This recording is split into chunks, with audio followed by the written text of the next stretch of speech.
Ito na mga sir, yung kailangan naka-ignition on.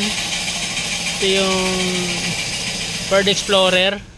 Re-reset natin yung oil change required. Ito, kailangan naka-ignition on. Patayin muna natin. Tapos, ignition on natin mga sir. Yan.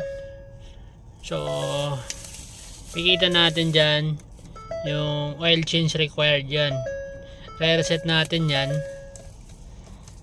Yan, reset natin yan.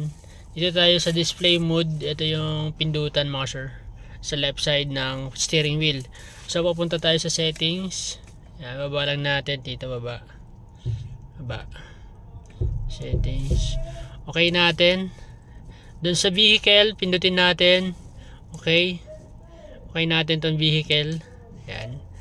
Tapos DTE calculation, easy enter exit, lighting, locks, check natin baba natin. Yan, baba natin down. Yan, nakalagay oil life reset. Yan, may kita nyo ba? Medyo malabo. Yan, oil life reset. So okay natin to. Yan, remaining life 0%. Hold okay to reset. So hold lang natin to. Para ma-reset natin, hold natin to. Okay button, reset natin, hold. So resetting na siya. So yun, 100% life, set to 100%. So good na yun, ibabak na natin siya. So yun lang po yung pagre-reset ng Ford Explorer 2015 model. So back na natin to.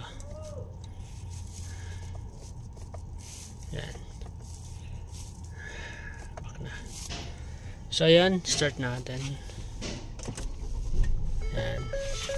Ito kasi nakailaw yung EBS nya. So paparepair pa.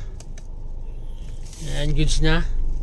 So ganun lang po mga sir yung pag-reset ng oil life ng Ford Explorer. Maraming salamat. God bless.